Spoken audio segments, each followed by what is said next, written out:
COVID-19 sampai saat ini belum menampakkan penurunan. Sekian dan terima kasih. Baik, terima kasih saudara atas pertanyaan yang diberikan kepada kami. Saya akan menjawab. Pencegahan virus corona tidak bisa hanya mengandalkan dari peserta didik, melainkan yang di lockdown ini hanya peserta didik. Sedangkan transportasi atau pasar itu tuh dibuka sebebasnya, dan kadang di pasar juga tidak mematuhi protokol kesehatan. Jadi salah satu hal yang untuk mencegah penularan COVID-19 ini yaitu dengan adanya pembelajaran daring dalam media pendidikan. Lanjut argumennya, silakan. Tujuan dari pembelajaran daring merupakan menciptakan generasi yang melek teknologi serta menciptakan dan melatih siswa ataupun mahasiswa untuk memiliki kreativitas tinggi dan melihat masalah dari berbagai sisi serta mampu mengembangkan keterampilan dan inovasi-inovasi baru. Dengan adanya pembelajaran daring ini, orang tua dan guru dapat berkolaborasi dalam mendidik karakter dari seorang anak atau siswa, di mana keluarga merupakan unsur paling utama atau unsur paling penting dalam mendidik karakter dari seorang anak. Pembelajaran jarak jauh sangat efektif di masa pandemi seperti sekarang ini. Bahkan tanpa kita sadari, pengetahuan iptek lebih maju daripada pembelajaran tatap muka, dikarenakan siswa lebih banyak. Terima kasih atas waktu yang diberikan kepada saya. Berdasarkan argumen yang telah Anda katakan tadi bahwa pembelajaran daring sangat efektif. Dalam hal ini saya mengatakan bahwa ketidakefektifan pembelajaran daring ini dapat kita lihat dari contoh konkret. Misalnya banyaknya daerah-daerah yang tidak dapat melakukan pembelajaran daring hanya karena kondisi jaringan yang tidak stabil. Lalu bagaimana tanggapan Anda untuk menanggapi masalah ini? Baik, terima kasih. Saya akan menjawab. Mengenai daerah atau infrastruktur yang berbeda setiap daerah, Menteri Pendidikan Nadiem Makarim dia sudah mengeluarkan kebijakan bagi daerah-daerah di mana yang tidak mengakses internet, ia bisa melakukan pembelajaran secara daring melalui channel televisi seperti TVRI. Mengacu pada surat edaran Kemendikbud nomor 4 tahun 2020 tentang pelaksanaan kebijakan pendidikan dalam masa darurat penyebaran COVID-19, Menteri Pendidikan dan Kebudayaan ia mengeluarkan kebijakan, di antaranya yang pertama, perubahan sistem ujian nasional, yang kedua, penghapusan ujian nasional, yang ketiga, perubahan regulasi penerimaan peserta didik, yang keempat, penetapan daring dalam masa pandemi seperti sekarang ini. Dari beberapa kebijakan tersebut, penetapan pembelajaran daring merupakan ketepatan kebijakan yang paling menuai di masyarakat atau merupakan kebijakan yang paling cocok di masa pandemi seperti sekarang ini. Menurut Menteri Pendidikan dan Kebudayaan Nadiem Makarim, ia mengatakan bahwa kegiatan belajar menggunakan teknologi merupakan kegiatan yang mendasar, di mana teknologi memberikan manfaat dan kesempatan pada sekolah untuk mengadakan kegiatan pola belajar yang beragam. Baik, silakan. Berdasarkan argumen Perkenalan. Silakan. Mungkin mulai dengan perkenalan dirinya. Aduh, lanjut sudah, waktu jalan terus ada. Silakan. Waktu sedang berjalan. Selamat pagi, selamat sore, dan salam sejahtera bagi kita semua. Kami dari tim kontra, perkenalkan saya Cici sebagai pembicara pertama, dalam pembicara kedua, Dan saya Hamsia sebagai pembicara ketiga. Pertama-tama mari kita panjatkan syukur kepada Tuhan Yang Maha Esa karena atas berkat dan bimbingannya sampai saat ini kita masih bisa menghirup nafas kehidupan. Dewan juri dan pendapat yang terhormat, kami selaku tim kontra mengatakan bahwa kami tidak sependapat dengan apa yang sudah disampaikan oleh tim pro. Dalam hal ini kami menegaskan bahwa pembelajaran daring bukanlah solusi terbaik dalam mencegah penularan COVID-19 di kalangan pendidik dan peserta didik. Mengapa? Dewan juri dan pendapat yang terhormat, kita melihat tujuan dan makna pendidikan itu sendiri. Menurut Undang-Undang Nomor 23 Tahun 2003, pendidikan adalah usaha sadar dan terencana untuk. Baik, terima kasih. Menurut Undang-Undang Nomor 3 itu berita yang Anda ambil dari channel apa? Undang-undang lah. Media apa yang Anda ambil itu argumen? Undang-undang. Undang-undang. Silakan. Baiklah, saya akan menjawab pertanyaan dari tim kontra. Berita ini kami bukan ambil dari berita apa, tetapi ini kami ambil dari Undang-Undang Dasar. Undang-undang. Silakan lanjutkan argumen Anda. Pendidikan adalah usaha sadar dan terencana untuk mewujudkan peserta didik yang aktif, mengembangkan potensi dirinya agar memiliki kekuatan spiritual, keagamaan, pengendalian diri dan akhlak mulia, serta keterampilan yang diperlukan. Sedangkan tujuan pendidikan menurut Undang-Undang Nomor 20 Tahun 2003 yaitu untuk mengembangkan potensi peserta didik agar menjadi manusia yang bertakwa kepada Tuhan Yang Maha Esa, berakhlak mulia, sehat dan kreatif, serta bertanggung jawab terhadap negara. Dewan Juri dan pendapat yang terhormat, kami yakin pada dasarnya pendidikan adalah hak setiap warga negara sebagaimana tertera dalam Undang-Undang Dasar 1945 Pasal 31 Ayat 1, yaitu setiap warga negara berhak mendapatkan pendidikan, yang berarti negara harus menjamin terselenggaranya sistem pendidikan yang adil dan merata bagi seluruh rakyat Indonesia. Pembelajaran daring ini tentunya sangat bertolak belakang dengan dasar-dasar pendidikan di atas, karena pembelajaran daring ini tidak bisa diakses dan dirasakan oleh sebagian warga negara Indonesia, terutama mereka yang berada di wilayah daerah 3T, yaitu tertinggal, terluar, dan terdepan. Oleh karena itu, kami tetap pada pendirian kami bahwa pembelajaran daring bukanlah solusi terbaik dalam mencegah penularan COVID-19 di kalangan pendidik dan peserta didik. Baik, kalau menurut Anda pembelajaran daring bukan merupakan solusi yang terbaik dalam untuk mencegah penularan COVID-19. Terus dalam media pendidikan, hal yang dapat mencegah penularan COVID-19 kalau bukan melalui daring apa? Terima kasih atas argumen yang telah Anda sampaikan kepada kami. Dalam hal ini saya akan menjawab bahwa pembelajaran daring ini kami mengakui tetaplah tidak efektif karena Anda mengatakan dari mosi di atas bahwa pembelajaran daring ini dapat mencegah penularan COVID-19 di kalangan pendidik dan peserta didik. Sedangkan dari contoh konkret, kita melihat bahwa banyak masyarakat yang meskipun sudah diberlakukan pembelajaran daring, kasus COVID-19 ini terus bertambah, bahkan kasus ini bertambah setiap harinya. Oleh karena itu kami tetap pada pendirian kami untuk tetap diberlakukan bahwa pembelajaran daring bukanlah solusi terbaik dalam mencegah penularan COVID-19 di kalangan pendidik dan peserta didik. Hal ini terbukti bahwa kasus COVID-19 sampai saat ini belum menampakkan penurunan, sebaliknya malah terjadi lonjakan kasus. Bahkan lonjakan kasus ini terjadi setiap harinya. Hal ini berarti untuk apa pembelajaran daring diberlakukan jika kasus COVID-19 tetap saja terus meningkat. Dewan Juri dan pendapat yang terhormat, telah kita ketahui bersama bahwa sistem pembelajaran daring sangatlah tidak efektif. Hal ini dikarenakan yang pertama, koneksi jaringan yang buruk. Padahal kunci keberhasilan sistem pembelajaran daring adalah koneksi jaringan yang cepat dan stabil. Yang kedua, kurangnya penyediaan fasilitas dan media yang diperlukan dalam pembelajaran daring. Bahkan daya serap siswa menurun dikarenakan pembelajaran dilakukan secara daring. Hal ini terbukti dari contoh konkret. Waktu habis. Terima kasih, kita berikan aplaus. Terima kasih atas waktu yang diberikan kepada saya. Saya di sini selaku pembicara 2 dari Timur. Saya juga ingin melanjutkan dari rekan saya pembicara 1 bahwa kami di sini sepakat bila kegiatan belajar mengajar dilakukan secara online atau biasa disebut dengan daring. Ini dikarenakan berhubungan dengan kasus COVID-19 yang belum juga menunjukkan penurunan, justru semakin meningkat dari hari ke hari. Menurut Bapak Presiden kita bahwa pendidikan daring akan menjadi next normal. Bapak Jokowi juga meminta agar dunia pendidikan bisa cepat beradaptasi menyesuaikan perubahan zaman dan tuntutan menciptakan sumber daya manusia yang kompetitif.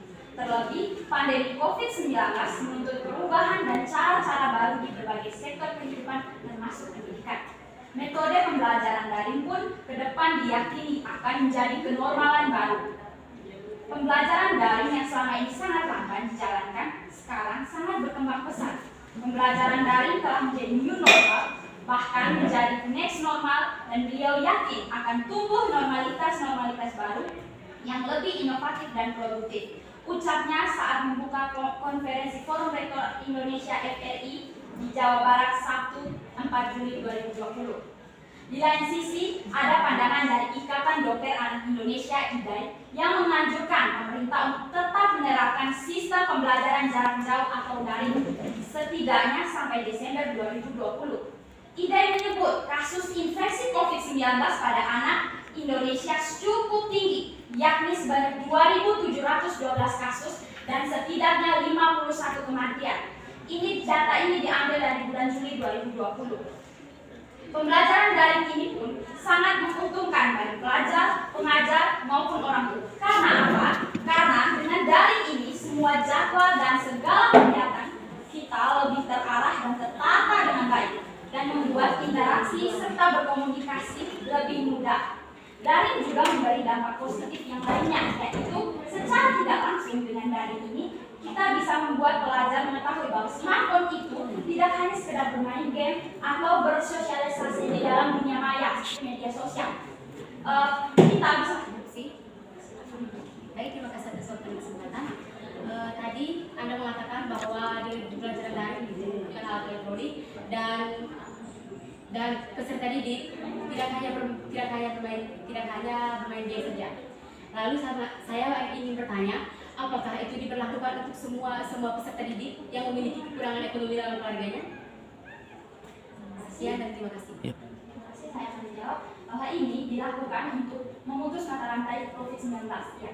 Dan ini dilakukan untuk menengah ke bawah. Kan dari pemerintah pendidikan dan kebudayaan sudah mengalokasikan dana untuk warga-warga yang kurang mampu bahwa bisa dalam materi atau sosialisasi. Kalau materi itu bisa digunakan untuk ini kuota dan bisa juga smartphone. Terima kasih. Seperti yang kita ketahui bahwa subsidi kuota yang pemerintah berikan itu belum merata. Seperti di PAUD hanya 5 GB, di SD hanya 10 GB, SMP 15 GB, dan SMA 20 GB. Ini malah menciptakan ketidakadilan di lingkungan masyarakat. Akan tetapi,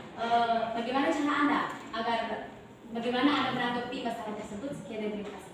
Mengapa diberikan ini kuota seperti itu? Karena PAUD memiliki kebutuhan yang lebih sedikit dibandingkan anak SD, anak SMP, dan anak SMA. Maka diberikan sesuai kebutuhannya.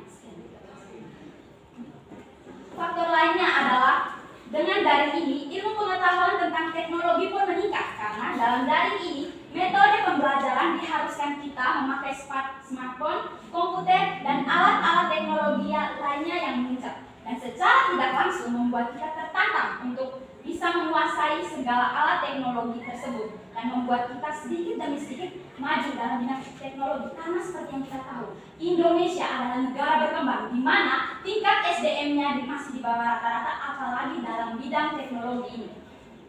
Ini yang membuat kami di sini sangat pro akan adanya pembelajaran daring. Dan melalui Profesor Joko Harun Prayitno, seorang pemerhati dan pengamat pendidikan dari Universitas Muhammadiyah Surakarta, yang mengatakan memberikan pandangan terkait tata kelola pendidikan online di tengah gonjang-ganjingnya pendidikan di masa pandemi. Pembelajaran Waktu habis. Terima kasih untuk pembicara kedua dari tim Pro. Selanjutnya mari kita mendengarkan argumen kontra dari pembicara kedua tim kontra. Waktu 5 menit kami berikan. Baik, terima kasih atas waktu dan kesempatan yang diberikan kepada saya. Saya Immanuela Cetro Selekas, selaku pembicara kedua dari tim kontra. Di sini saya akan memperkuat argumen dari pembicara satu tim kontra. Dewan Juri dan Pendebat yang terhormat, pembelajaran daring atau konvensional sebenarnya memiliki tujuan yang sama, yaitu untuk mencerdaskan dan mengembangkan bangsa. Akan tetapi sebenarnya pembelajaran daring yang berlaku baik sebelum pandemi dan di masa pandemi tidak kalah efektif. Menurut teori efektivitas, Heri Firman mengatakan bahwa keefektifan program pembelajaran harus pula ditinjau dari segi proses dan sarana penunjang. Argumen yang akan kami tekankan adalah tidak efektifan pembelajaran daring.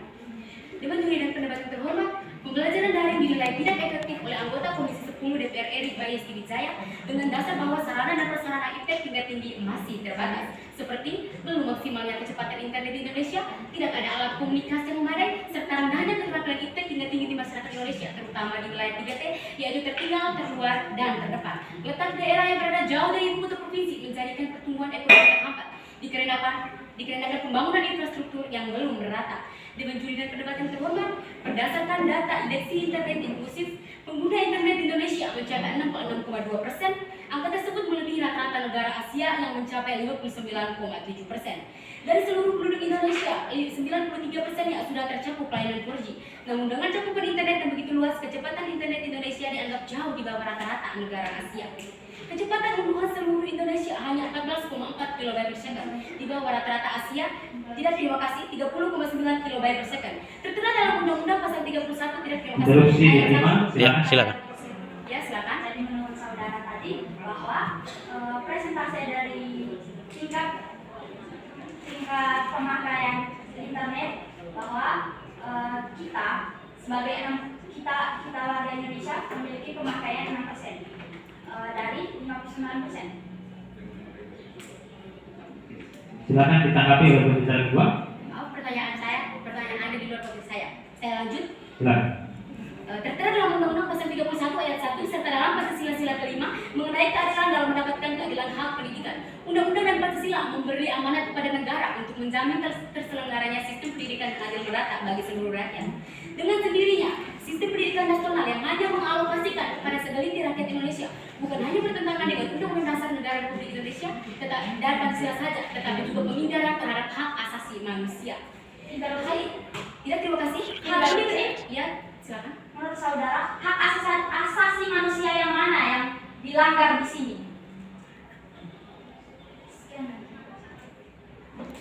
Baik, masih ada 2 menit. Silakan pembicara kedua.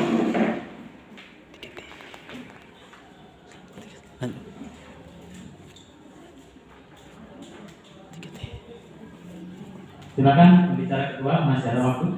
Sistem pendidikan hanya sistem pendidikan nasional yang hanya mengalokasikan kepada rakyat Indonesia, kepada setengah rakyat Indonesia, maka disitulah terjadi pengingkaran terhadap hak asasi manusia. Saya lanjut. Dewan Juri dan pendebat yang terhormat, hal ini berarti dengan memaksakan pemberlakuan pembelajaran daring tentu akan membatasi hak kesempatan pendidikan bagi masyarakat 3T dan sangat bertolak belakang dengan tujuan pendidikan itu sendiri berdasarkan Undang-Undang Nomor 20 Tahun 2003, yaitu pendidikan seharusnya bersifat demokratis dan berkeadilan serta tidak diskriminatif dengan menjunjung tinggi hak asasi manusia.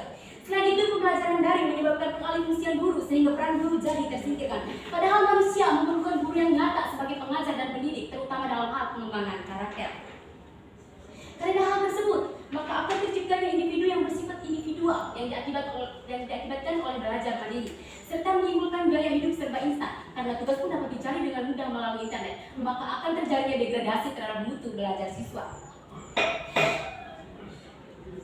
Jika timbul pernyataan bahwa pembelajaran daring dapat meningkatkan mutu individu, bukankah memiliki etika dan kedisiplinanlah yang merupakan standar dari suatu individu dikatakan berkualitas? Kami melihat bahwa sejak diberlakukannya pembelajaran daring, etika dan disiplin peserta didik sulit dibina, dan lambat laun hakikat manusia yang utama yaitu sebagai makhluk sosial akan tergerus. Dewan Juri yang terhormat, maka dengan adanya argumen-argumen tersebut perlu kita pertanyakan kembali, apakah pembelajaran daring telah memenuhi dasar dari definisi pendidikan itu sendiri?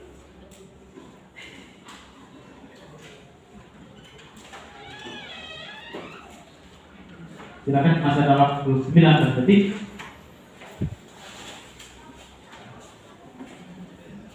Ada yang mau ditambahkan? Menurut Pak Nadiem Makarim, pemerataan teknologi Indonesia membutuhkan waktu yang panjang sekitar 3,4 tahun. Sedangkan kita semua tahu Waktu habis. Terima kasih untuk pembicara. Terima kasih kepada moderator, para juri dan hadirin sekalian. Di sini saya selaku pembicara ketiga dari tim Pro akan melanjutkan argumen dari pembicara satu dan pembicara kedua dari tim Pro. Di sini kami menyatakan pro dengan adanya pembelajaran daring karena seperti yang telah disampaikan oleh teman saya pembicara kedua bahwa kasus COVID-19 semakin hari semakin tinggi dan semakin meningkat. Di samping itu, belum ada tes massal yang diinisiasi oleh pemerintah. Sementara, penyebaran virus corona paling berbahaya adalah orang tanpa gejala atau OTG. Hal tersebut tentu membahayakan keselamatan bagi tenaga pengajar maupun siswa. Daring akan masih terus berjalan. Sistem pembelajaran daring bisa jadi akan diterapkan secara permanen meskipun pandemi sudah berakhir. Hal tersebut diungkapkan dalam rapat DPR Kamis 2 Juni 2020 lalu. Berdasarkan Kemendikbud, kegiatan belajar mengajar yang memanfaatkan teknologi akan menjadi hal yang sangat mendasar dan memberikan berbagai modeling kegiatan bagi sekolah. Silakan. Dan kita semua tahu, Pak. Terima kasih.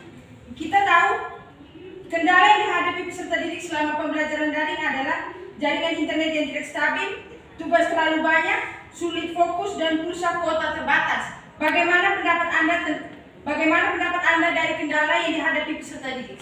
Terima kasih. Terima kasih untuk pertanyaannya. Untuk jaringan internet,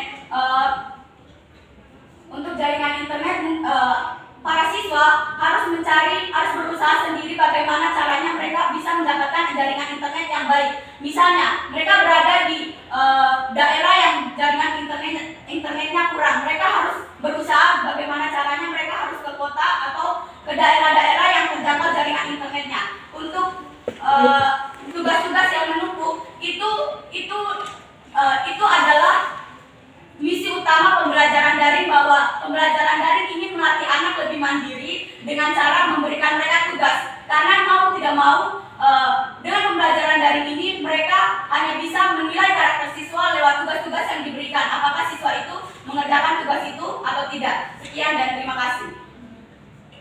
Silakan dilanjutkan. Daring akan sangat efektif bagi para peserta didik yang lebih dewasa, yang memiliki motivasi besar. Ya, silakan. Terima kasih. Seperti yang Anda katakan tadi, waktu mereka akan terbuang banyak karena mereka harus mencari jaringan. Tapi tugas yang diberikan guru harus tepat waktu. Bagaimana pendapat Anda? Oke, terima kasih atas pertanyaan yang diberikan.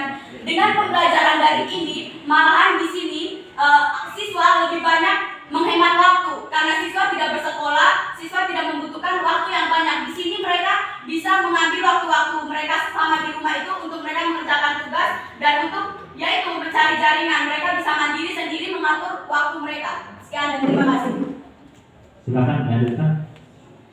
Daring akan sangat efektif khususnya bagi peserta didik yang lebih dewasa yang mempunyai motivasi kuat untuk mengejar kesuksesan dan juga senang diberikan kepercayaan untuk mengerjakan proses kegiatan pembelajaran secara mandiri. Proses pembelajaran daring memang membutuhkan suatu pendekatan yang sedikit berbeda dalam hal perencanaan dan perancangan. Instruktur akan mengembangkan dan menggunakan gaya-gaya pembelajaran baru, mulai dari interaksi secara langsung maupun mengelola strategi pembelajaran, memberi dukungan kepada Waktu interupsi ditutup. Silakan dilanjutkan. memberikan dukungan kepada peserta didik serta memfasilitasi perdebatan daring. Pandangan-pandangan beberapa elemen dari proses pembelajaran yang difasilitasi dan yang individual dipresentasikan dalam pembelajaran daring. Meskipun banyak kendala, Kemendikbud sudah mempersiapkan beberapa solusi untuk mengatasi kecemasan yang terjadi di lingkungan masyarakat. Yang pertama, Kemendikbud mengeluarkan kondisi khusus bagi para guru, di mana guru diberikan fleksibilitas memilih kurikulum yang sesuai dengan kebutuhan si siswa. Yang kedua, adanya model pembelajaran. Yang ketiga, untuk siswa yang tidak memiliki gadget atau tidak dapat mengakses internet, pemerintah telah menyiapkan pembelajaran melalui stasiun televisi seperti di TVRI dan RRI. Yang keempat, untuk membantu guru bisa beradaptasi dengan pembelajaran daring ini. Terima kasih kepada panitia untuk pembicaraan kegiatan ini. Terima kasih, saya lanjut. Dengan demikian, pembelajaran daring hanya akan menjadi sistem pendidikan yang memarginalisasi mereka yang kurang mampu. Di sisi lain, pemerintah memberikan solusi berupa kuota belajar sekalipun hal tersebut tidak bermanfaat bagi mereka yang tidak mengakses internet dan tidak memiliki gadget. Pembelajaran daring juga dapat meningkatkan gangguan mental dan menurunkan mutu serta motivasi belajar siswa. Dewan Juri dan tim pro yang terhormat, sebenarnya bukan hanya Indonesia yang memiliki kesulitan. Terima kasih. Saya penerapan, silakan. Gangguan mental yang Anda maksud di sini yang seperti apa? Terima kasih. Seperti gangguan mata karena kita sering melihat gadget. Terima kasih. Maaf, saya tambahkan, gangguan mental itu setahu saya itu tentang psikologi, bukan mata. Kalau mata itu fisik. Terima kasih. Saya lanjut. Pendidikan terbaik tingkat dunia seperti Amerika Serikat menganggap pembelajaran efektif. Ya, silakan interupsi diterima. Silakan. Jawaban kami belum dijawab yang tadi. Pertanyaan yang tadi. Baik, pembicara ketiga silakan.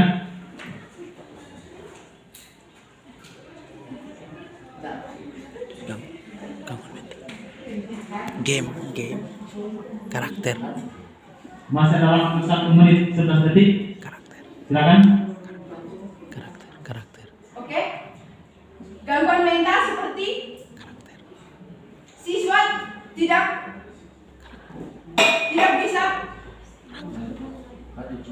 Oke, saya lanjut. Seperti Amerika Serikat menganggap pembelajaran daring tetap tidak efektif. Menurut The Washington Post terbit pada tanggal 6 Agustus 2020 memberitahukan bahwa Amerika akan menjalankan pendidikan secara daring ronde kedua. Namun, ronde kedua ini tidak membuat pembelajaran semakin membaik dibanding musim semi kemarin. Hal ini dikarenakan pembelajaran daring murid sulit mengetahui kesalahannya karena guru tidak langsung mengoreksi. Dengan adanya argumen ini kami sangat tidak setuju bila pembelajaran daring tetap diberlakukan.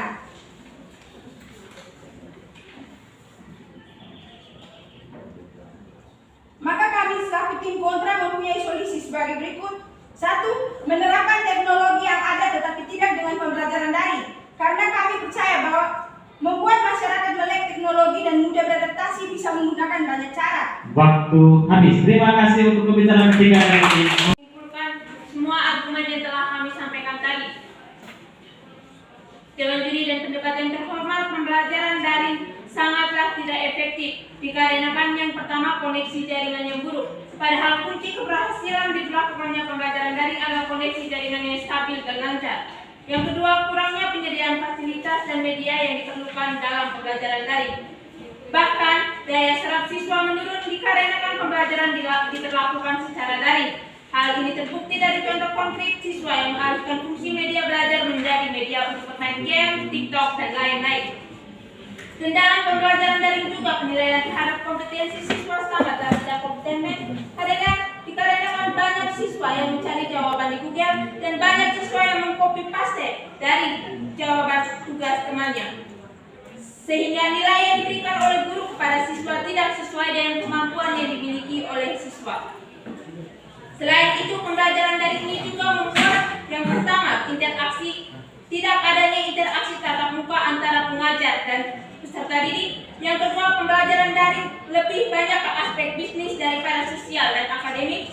Yang ketiga, pembelajaran daring dilakukan cenderung lebih ke tugas yang diberikan melalui buku yang diberikan daripada materi-materi